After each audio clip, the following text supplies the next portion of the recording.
압살롬이 암논을 살해하고 외할아버지 나라인 그술로 도망한 지 3년이 흘렀을 때입니다. 다윗의 노가 가라앉음을 본 요압이 압살롬을 다시 불러내기 위해서 한 가지 묘책을 부리게 되는데, 그와의 사연은 한 여인을 억울한 일을 다윗에게 상소하러 온 것처럼 그렇게 가장하여서 자신의 사정을 하소연하게 만들죠.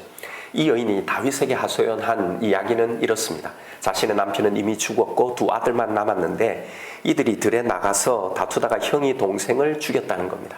그러니까 온 일가 친척과 온 마을 주민들이 율법에 따라 동생 죽인 이 형을 죽이려고 한다는 거예요. 남편도 죽고 작은 아들마저 죽은 이 마당에 이제 하나 남은 아들마저 죽으면 남편의 이름과 씨를 세상에 남겨두지 못하지 않느냐는 겁니다. 그러니 제발 좀 살려달라는 거죠. 이 이야기를 들은 다윗은 여인을 안심시키며 절대로 그런 일이 일어나지 않도록 하나님의 살아계심을 걸고 내가 그 남은 아들을 보호해주겠다고 약속을 합니다. 그제서야 이 여인은 다윗을 찾아온 본론의 이야기를 시작하는 겁니다. 그렇다면 지금 왕은 잘못하고 있는 것 아닙니까? 그러면 왕은 어찌하여 형을 죽인 이 압살롬을 끝끝내 용서하지 않으려 하십니까? 라고 하는 거예요. 결국 이 일로 다윗은 압살롬을 그술에서 돌아오도록 허락을 하게 됩니다. 그러나 돌아오게 해놓고도 2년 동안이나 그의 얼굴을 보지 않았더라라는 거예요. 이것이 오늘 우리가 살펴볼 본문의 내용입니다. 성경은 오늘 본문의 사건을 통해서 우리에게 무엇을 교훈하려고 하는 걸까요? 과연 우리는 오늘 본문을 어떻게 해석하고 이해하며 이 이야기들을 우리의 삶 가운데 어떻게 적용을 해야 할까 말입니다. 이 질문이 중요한 건 왜냐하면 학자들조차도 오늘 본문의 해석을 두고 완전히 정반대되는 해석을 하고 있다는 겁니다. 완전히 반대로 나뉘어요. 바로 다윗에 대한 관점에 있어서 그렇습니다. 첫 번째 견해는 다윗이 압살롬을 이렇게 아꼈던 나머지 그의 죄에 대해서 제대로 된 처벌을 하지 않았기 때문에 결국 나중에 압살롬이 반역을 꾀하게 되고 결국은 본인 스스로가 이런 어려움을 자초했다는 견해입니다. 한마디로 다윗은 이 부성의 정에 흔들리지 말고 단호하게 압살롬을 처벌해야 했다는 것이죠. 즉 돌아오게 하면 안 됐다는 겁니다. 두 번째 견해는 이와 정반대입니다. 다윗은 압살롬을 완전히 용서했어야 했다는 거예요. 다윗 자신도 아들을 향한 마음이 간절했고 그래서 돌아오게 했다면 이제는 정말 그의 모든 잘못을 덮어주고 자신이 받은 이 용서처럼 그를 용서함으로 다시는 그런 일을 저지르지 못하도록 완전한 용서를 베품으로 하나님의 이 마음을 더욱더 분명하게 그에게 드러내 보여줘야 했다는 겁니다. 그런데 압살롬이 돌아오는 건 허락했지만 그러나 만나주지는 않으므로 왕으로서의 자존심과 체면을 지키려고 했다는 거예요. 결국 다윗의 압살롬에 대한 이 용서가 이렇게 온전하지 못했기에 이게 결국은 반역으로 돌아오게 되었다는 겁니다. 아니, 불렀으면 만나서 완전히 용서를 했어야지 왜 2년 동안이나 만나지 않으므로 오히려 더 빗나가게 만들었냐 이 말입니다. 여러분은 어떻게 생각하시나요? 우리는 이 두 해석 중에 어떤 해석을 선택해야 할까요? 혹은 다른 해석의 여지가 있습니까? 결국 압살롬은 반역을 일으키는데 만약 다윗이 엄벌을 했더라면 혹은 반대로 그를 진짜로 용서했더라면 결과는 달라졌을까요? 그럼 이 본문의 메시지는 아버지인 다윗에게 아들을 용서하라는 겁니까? 말라는 겁니까? 엄벌을 하라는 겁니까? 그렇게 보면 이건 부모들이 자녀에 대해서 어떻게 대해야 하는지에 대한 말씀처럼 보이기도 하고 또 다른 사람의 잘못에 대해서 우리는 어떻게 대해야 하는지에 대한 말씀처럼 보이기도 합니다. 물론 이런 관점에서도 우리에게 주시는 말씀을 적용해 볼 수도 있겠지요. 그렇지만 성경의 1차적인 목적은요, 하나님의 자기 계시입니다. 즉 당신의 그 구원에 관한 이야기입니다. 그런 이야기지 좋은 부모가 되자, 좋은 사람이 되자는 도덕적이고 윤리적인 교훈의 이야기가 아니라는 사실이에요. 물론 그렇다고 성경이 도덕적이고 윤리적인 교훈을 완전히 배제하고 있다는 게 아니라 성경의 중요한 기록 목적에 맞게 우리의 첫 관점이 구속사적이어야 한다는 겁니다. 왜냐하면 성경이 이 책은 예수 그리스도를 통한 하나님의 구원 계획에 대한 계시의 책이라고 성경이 스스로 밝히고 있기 때문입니다. 고로 우리의 1차적인 관점은요, 이 사건을 구속사적인 관점에서 묵상해 보아야 한다는 거예요. 가장 중요한 것은 우선 문맥, 즉 글의 맥락을 놓치지 말아야 합니다. 우리가 이 이야기들을 계속 살펴보고 있는데 바세바의 범죄 이후 13장 이후에서 일어나는 이 다윗의 말년에 발생하고 있는 이 고통스러운 일련의 사건들은요, 다윗이 지은 이 죄에 대한 심판과 징계로 일어나고 있는 이 사건이라는 걸 놓치지 말아야 합니다. 즉 성경의 저자의 의도는 죄란 어떤 것인가를 신구약을 통틀어 가장 완벽했던 인물인 이 다윗을 통해 말해주기 위해서 지금 이 사건을 기록해 오고 있다는 사실입니다. 그리고 이 관점이 본문을 해석하는데 매우 중요한 가이드가 되어야 하는 겁니다. 이걸 자꾸 놓치면 자꾸 도덕적이고 윤리적인 해석으로, 그래서 바른 부모의 역할 이런 것으로 가게 된다는 말입니다. 왜 그게 아니라고 하냐 하면 지금 이 일련의 사건들은요, 다윗이 자식을 잘 교육시켰다고 해서 일어나지 않을 일이 아니라는 사실입니다. 왜냐하면 지금 하나님은 죄가 어떤 것인지를 철저하게 우리에게 보여주시고자 다윗에게 이 징계와 이 심판, 이 사건을 작정하신 것이기 때문입니다. 그래서 자식들이 서로 죽이고 아들을 이 반역을 일으키는 칼이 떠나지 않는 이런 일들이 일어나고 있는 거란 말입니다. 사무엘하 12장 10절을 한번 보십시오. 다윗이 간음과 살인을 저지른 후에 나단 선지자가 다윗에게 와서 전한 하나님의 말씀이요, 이렇게 말씀하십니다. 이제 내가 나를 업신여기고 햇사람 우리아의 아내를 빼앗아 내 아내로 삼았은즉 칼이 내 집에서 영원토록 떠나지 아니하리라 하셨고, 여호와께서 또 이와 같이 이르시기를 보라, 내가 너와 내 집에 재앙을 일으키고 내가 내 눈앞에서 내 아내를 빼앗아 내 이웃들에게 주리니 그 사람들이 내 아내들과 더불어 백주에 동침하리라. 너는 은밀히 행하였으나 나는 온 이스라엘 앞에서 백주에 이 일을 행하리라 하셨나이다. 바로 이 일이 나중에 15장부터 나오는 압살롬의 반역에 의해서 그대로 이루어진단 말이에요. 고로 여러분, 이건 지금 다윗이 부모 노릇을 제대로 했냐 안 했냐의 문제가 아니란 이야기입니다. 그렇다면 오늘 본문은 전혀 다른 시각에서 해석되어져야 한다는 말입니다. 오늘 본문이 그려내고 있는 다윗의 모습은 그의 우유부단함을 보여주는 게 아닙니다. 아들을 그리워하는 이 부성의 정이 있었지만 막상 돌아온 아들을 보고는 아직도 화가 풀리지 않아서 혹은 왕의 체면 때문에 보려고 하지 않는, 이러지도 저러지도 못하는 기준이 없이 흔들리는 아버지의 모습이 아니란 말입니다. 오늘 본문은 다윗에게 있었던 압살롬을 향한 그가 가지고 있는 분명한 두 가지 태도와 이 입장을 잘 보여주고 있습니다. 바로 자신의 자녀인 압살롬에 대한 그 공의와 사랑.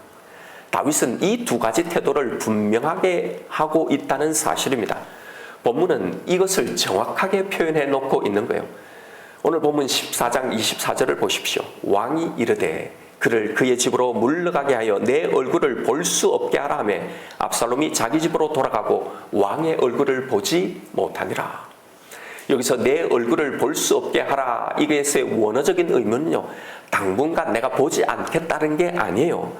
영원히 보지 않을 것이라는 단호한 의지를 표현해 놓고 있는 말입니다. 그렇다면 이것은 다윗의 부정에 이끌려 우유부단하게 그를 돌아오게 한 게 아니었단 말입니다. 아버지로서의 사랑 때문에 용서하고 돌아오게 했지만 동시에 그의 합당한 처분을 지금 내리고 있다는 말입니다. 그래서 28절을 한번 보십시오. 28절을 우리 한 목소리로 같이 한번 읽어보겠습니다. 시작.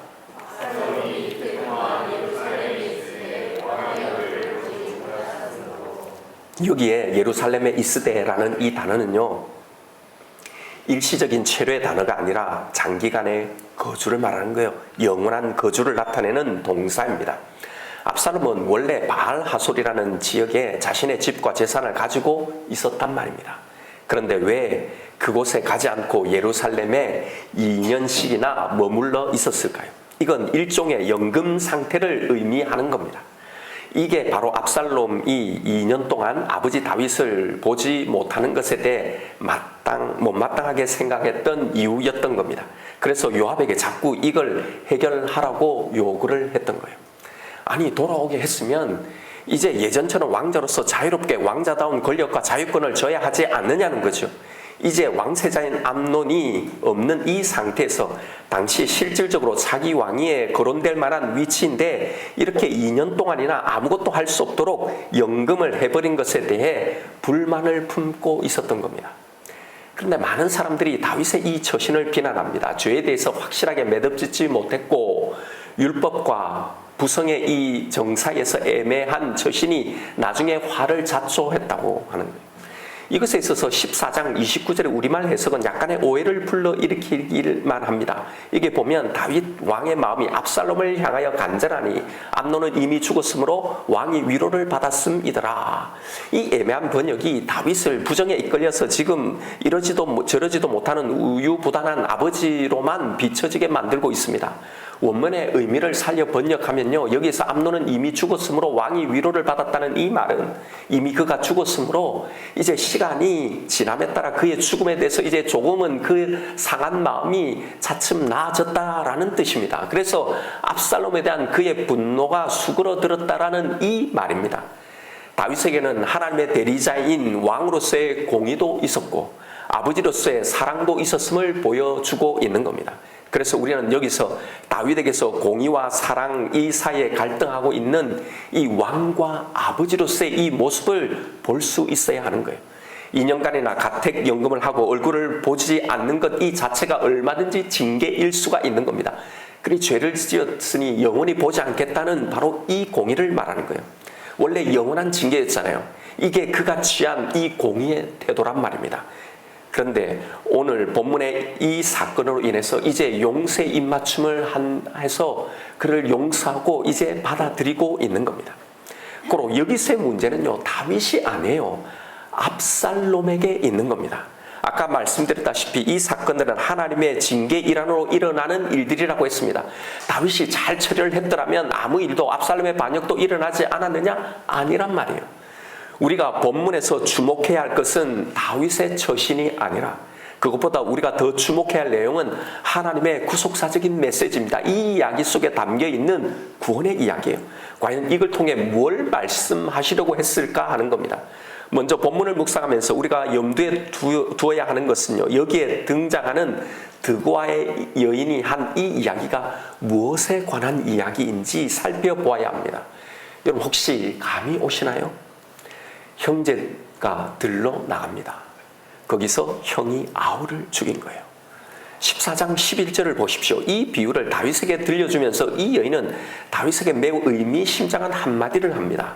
여인이 이르되 청하건대 왕은 왕의 하나님 여호와를 기억하사 원수 갚는 자가 더 죽이지 못하게 하옵소서. 내 아들을 죽일까 두려우나이다.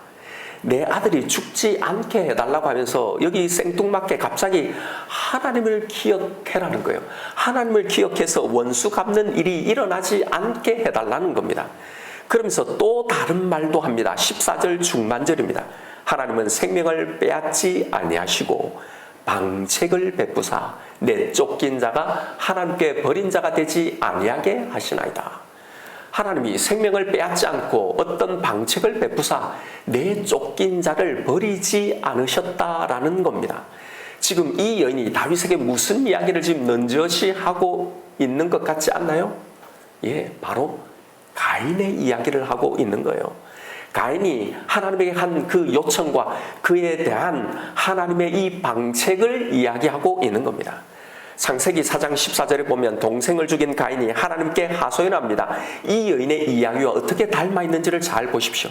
거기 보면 주께서 오늘 이 지면에서 나를 쫓아내시온 즉 내가 주의 낯을 배웁지 못하리니 내가 땅에서 피하여 유리하는 자가 될지라 무릇 나를 만나는 자마다 나를 죽이겠나이다. 모든 사람들이 동생을 죽인 이 죄를 물어서 자신을 죽이려고 한다는 겁니다. 그러자 하나님이 가인에게 너의 생명이 빼앗기지 않도록 방책을 주시겠다고 하시죠. 그 다음 15절입니다. 여호와께서 그에게 이르시되 그렇지 아니하다. 가인을 죽인 자는 벌을 7배나 받으리라 하시고 가인에게 표를 주사 그를 만나는 모든 사람에게서 죽임을 면하게 하시니라. 여인의 이야기는 가인의 이야기를 하고 있는 겁니다. 살인한 가인이 사람들이 자신을 발견하면 죽일 것이라는 이 두려움을 하나님께 호소하자 하나님께서 방책을 베풀어 그에게 표를 주사 죽음을 면하게 하신 바로 이 사건을 말하고 있는 겁니다. 가인의 살인에 빗대어 이야기하면서 하나님도 그러하셨으니 하나님을 기억해서라도 살인한 이 압살롬의 죄를 용서해야 한다고 말을 하고 있는 겁니다.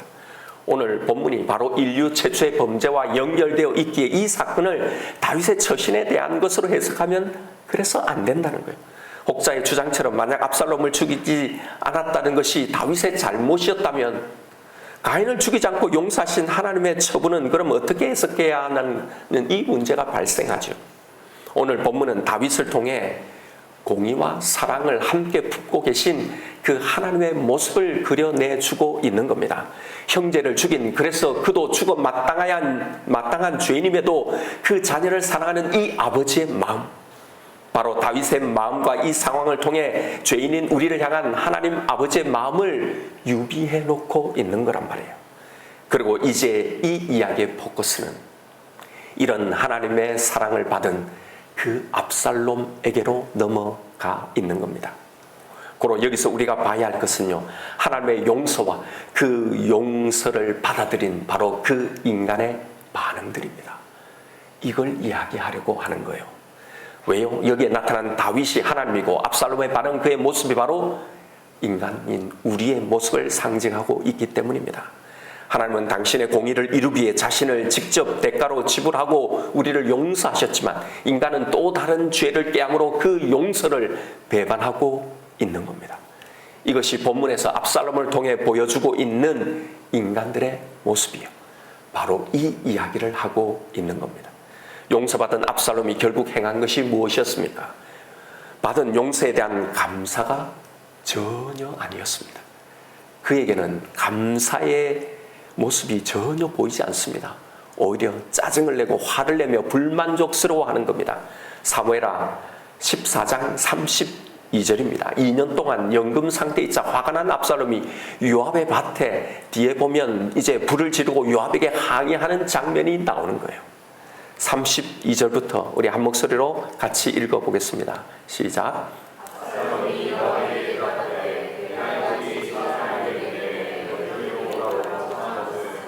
내가 너를 왕께 보내어 아뢰기를 어찌하여 그가 그 술에서 돌아오게 되었나이까. 이때까지 거기에 있는 것이 내게 나았으리다 하려 함이로다. 이제 내가 나로 하여금 얼굴을 볼 수 있게 하라.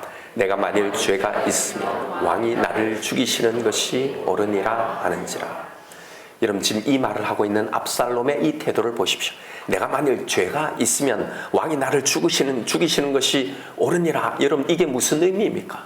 전혀 자신이 죄인이라는 이 죄에 대한 인식이 전무한 겁니다. 없습니다. 그러니 자신이 지금 어떤 은혜를 받았는지를 전혀 모르는 겁니다. 그 은혜의 가치를 전혀 모르니 그러니 나오는 것은 불만입니다. 화가 나고 자신의 이 상황이 모든 것이 짜증이 나는 겁니다. 그러면서 그가 취한 태도를 보라는 거예요. 그는 이제 자신의 나라를 꿈꾸는 겁니다. 아버지의 통치, 그것을 거부하는 거예요. 아버지의 자리, 이 왕자를 노리는 겁니다. 15장에 그래서 무슨 사건이 나오게 되는지를 보십시오. 15장 1절입니다. 그 후에 자신의 아버지 다윗과 입맞추고 용서함을 받은 그 후에 압살롬이 자기를 위하여 병거와 말들을 준비하고 호위병 50명을 그 앞에 세우니라.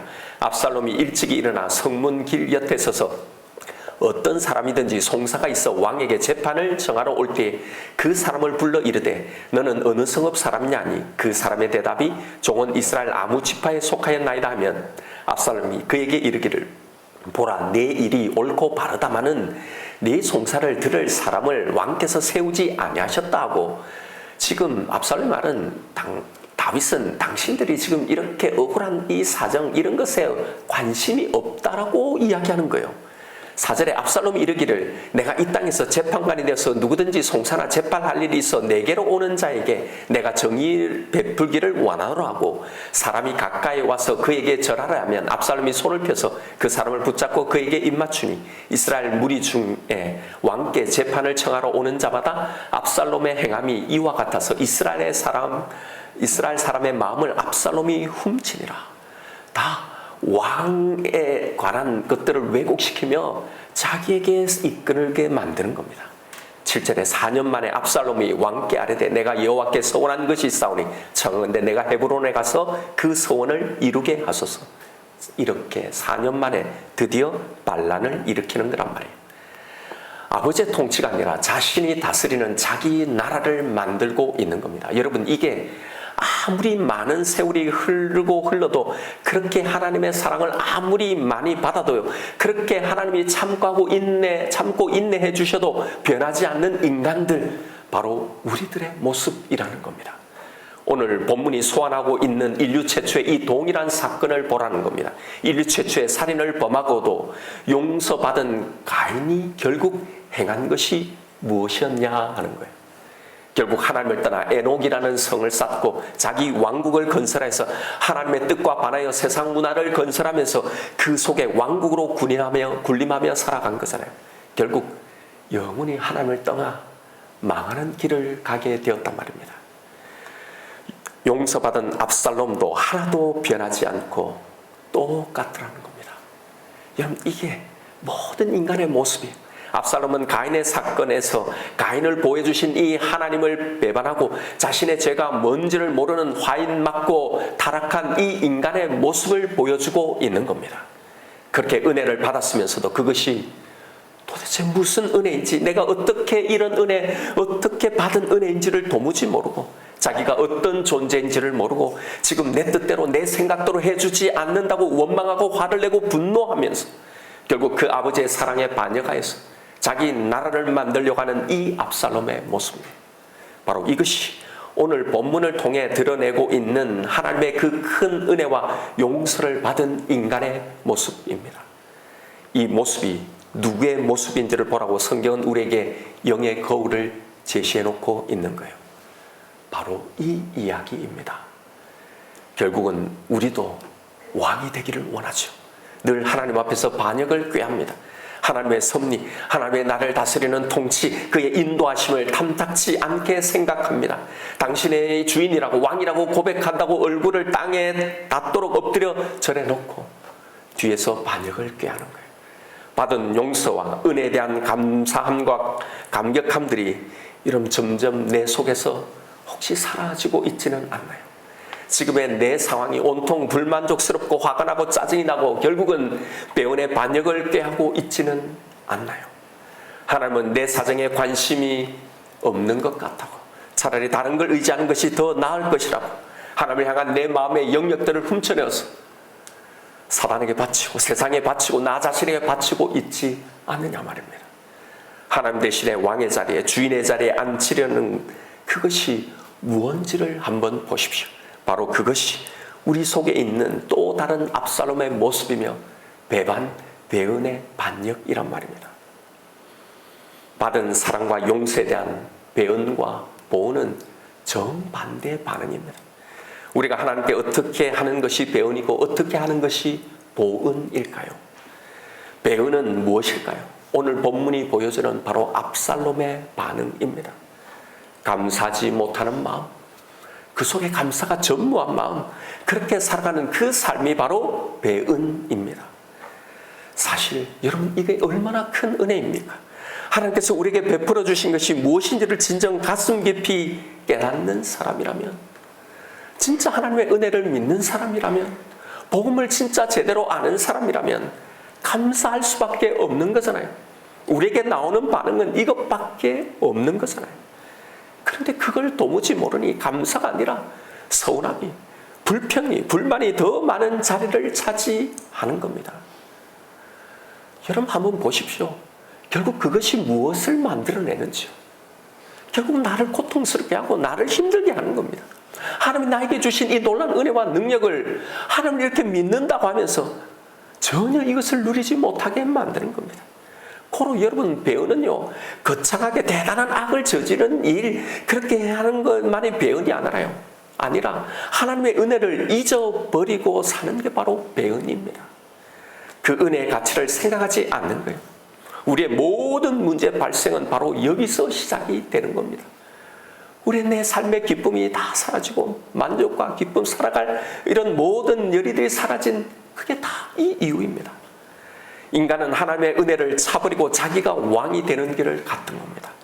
그래서 모든 인생의 문제들을 발생시킨 겁니다. 그래놓고 다 하나님의 탓을 하는 겁니다. 그 받은 은혜를 다 놓쳐버리고 살기에 그러기에 불행해지고 두려워지고 불안하고 우울한 건데, 그래서 이 모든 걸 견딜 힘이 없어 무너지는 건데 이걸 모르는 겁니다. 이것이 성경이 보여주는 인간의 역사, 이스라엘의 역사잖아요. 늘 그들이 사실은 하나님이 주신 이 은혜, 베풀어 주신 이것을 신뢰하고 믿지 못했기에 늘 외세 침입에 시달리고 늘 불행하고 힘들고 고통스러운 삶을 살았는데 늘 하나님을 탓하는 겁니다. 여러분, 이것이 성경의 인간의 역사입니다. 이것이 내 삶에서 확인되고 있는 우리의 역사가 아닙니까? 이것이 바로 배은망덕이라는 겁니다. 그런데 하나님은 이런 우리를 또 용서해 주신다는 거예요. 여러분, 우리는 이제 이 사랑을 악용해서는 안 됩니다. 여기서 배은의 반역을 멈춰야 합니다. 내가 용서해 준 그 사람이 내 뒤에서 비수를 꼽아 반역을 한다면 여러분, 우리는 가만히 있겠습니까? 수십 번, 수백 번 우리는 갚았을 겁니다. 성경의 의도는요, 우리의 죄를 지적하는 것이 목적이 아니라 우리를 살게 만들려는 겁니다. 진짜 하나님이 우리에게 주신 이 은혜와 이 능력, 이 복, 이 축복을 제한 없이 마음껏 누리게 하려는 겁니다. 이 목적으로, 그래서 이 이야기를 지금 계속해서 들려주고 있는 겁니다. 여러분, 오직 한 가지, 내게 베푸신 그 용서, 그 은혜와 그 사랑이 어떤 것인지를 우리는 바로 아는 이 일에 힘을 써야 합니다. 이 은혜와 이 감격을 놓치면 안 됩니다. 모든 문제 해결점은요, 다른 것에 있지 않고 바로 여기에 있는 거예요. 성경이 줄기차게 우리에게 들려주시는 그 문제, 그리고 그것에 대한 해법, 그 방책은 감사가 사라지고 불평과 불만, 불안이 생기기 시작하는 것은요, 내가 어떤 존재고 그런 존재인 내가 받은 그 사랑과 그 용서가 무언지 몰라서 그런 거라는 겁니다. 늘 말씀드리지만 우리는 입으로 죄인이라고는 말을 하지만 실상 죄인의식이 전혀 없다는 사실이에요. 그래도 나는 저 정도는 아니라고 생각을 하는 거예요. 저 사람보다 나는 낫다고 생각하는 겁니다. 아니에요. 오늘 본문이 우리의 정확한 모습을 보여주고 있습니다. 그런데 우리 속에 늘 속지만 또 속아주시는 그 아버지의 사랑을 받은 자라는 겁니다. 그러기에 그런 내가 이렇게 살아있는 것 이 자체가 지금 내게 허락한 이 상황조차도 다 은혜이고 감사인 겁니다. 이걸 인정해야 하는 겁니다. 그걸 받아서 하나님이 잘 먹고 잘 살고 하나님이 생색을 내겠다는 게 아니라 이게 되어야 진짜 우리에게 세상이 줄 수 없는 그 평강이 찾아오게 되는 겁니다. 우리가 그렇게 바라는 그 행복, 그 축복, 그것을 누리게 된다는 겁니다. 다른 것으로는 되지 않는다는 거예요. 그렇다면 보은의 이 삶, 내가 받은 것에 갚는 이 삶은요, 내가 어떠한 상황 환경 가운데 있어도 감사하는 삶, 바로 이게 보은인 겁니다. 지금까지 이 배은의 역사를 그치고 보은의 역사를 시작하게 하는 힘은 바로 이것이었습니다. 내가 어떤 존재인지를 알고 그런 내가 받은, 아니 나중에 받을 그 은혜가 아니라 지금까지 받아왔고 지금 내가 받고 있는 이 은혜에 감사함으로 살아가는 삶인 겁니다. 그래서 그 하나님을 사랑하고 그를 위해 살고 싶은 마음입니다. 여러분,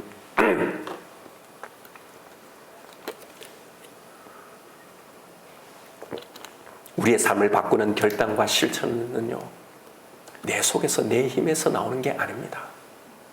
이런 사랑을 진심으로 깨달을 때 내 실력으로 감당할 수 없는 결단과 실천과 그 힘과 그 용기가, 그 감격이, 그 감사, 그 평안이 나오게 되는 겁니다. 주님을 처음 만났을 때를 생각해 보십시오. 내가 어떤 존재인지를 깨닫고 죽고 망할 수밖에 없는 나를 용서해 주시고 구원해 주신 그 사랑하신 그 하나님의 말씀, 그 사랑을 우리가 경험하니까 주님을 위해서 내가 지금 당장 죽어도 좋습니다. 하나님, 나는 아무것이 없어도 좋습니다. 구원해 주신 이것만으로도 나는 감사합니다. 영원히 감사합니다. 내 전부를 바치는 결단을 하게 된 거잖아요. 예수님을 믿는다는 것은 바로 내 존재에 대한 인식과 그런 존재인 내가 받은 그 사랑을 100% 확신하며 살아가는 바로 그 삶을 말하는 겁니다. 그렇다면 이걸 정말로 깨닫고 인정한다면 여러분, 내 삶에서 감사하지 못할 것이 무엇이겠습니까? 무엇이 두렵겠냔 말입니다. 무엇이 더 내게 필요하다고 뭘 하나님께 달라고 요구하겠냐 말입니다. 내 삶의 어떤 영역이라도 감사하지 못할 것이 없게 되는 겁니다. 이게 진짜 우리의 축복이고 세상이 줄 수 없는 능력이라는 겁니다.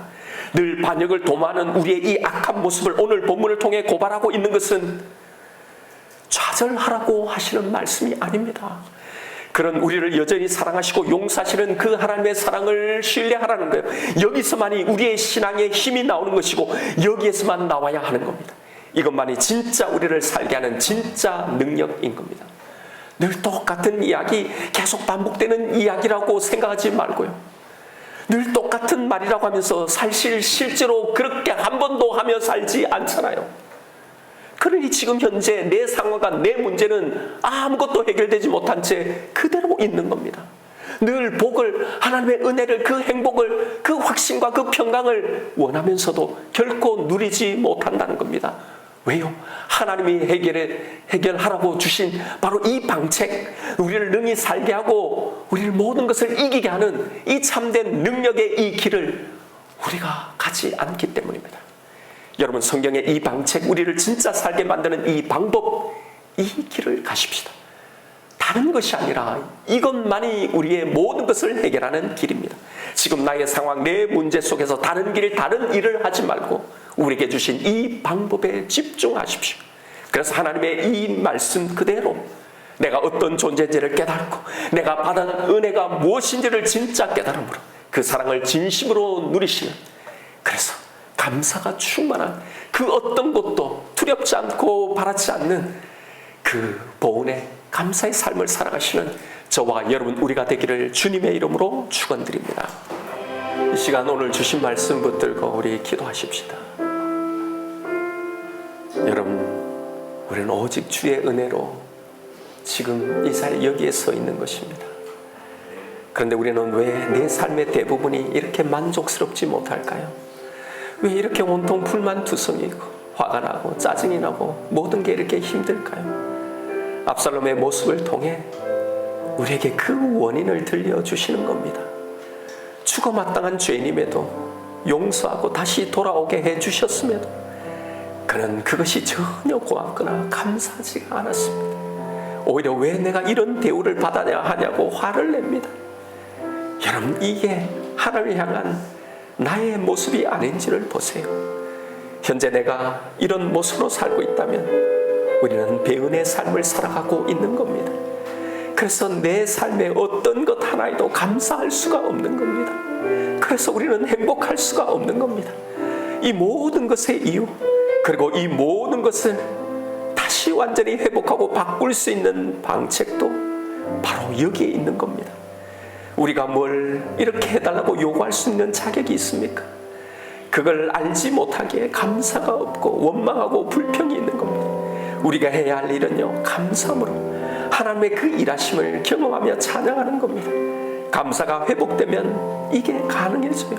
그런데 감사가 회복되려면 우리가 어떤 존재이고 우리가 받은 은혜가 어떤 것인지를 인식하면 되는 겁니다. 감사가 하나님께 받은 은혜에 대한 우리가 해야 할 보응인 겁니다. 이것이 우리를 능히 행복하게 하기에 하나님은 우리에게 이것을 말씀하시는 거예요. 하나님을 위해서가 아니라 우리를 위해서란 말입니다. 그러니 여러분, 계속 이 일을 하십시다. 다른 것이 아니라 바로 이 일을 해야 합니다. 진짜 이 고백과 이 인정의 깊이가 거기에 온전히 다다를 때까지 말입니다. 언제까지요? 어디까지요? 그건 너무나 명확하게 우리가 알 수 있습니다.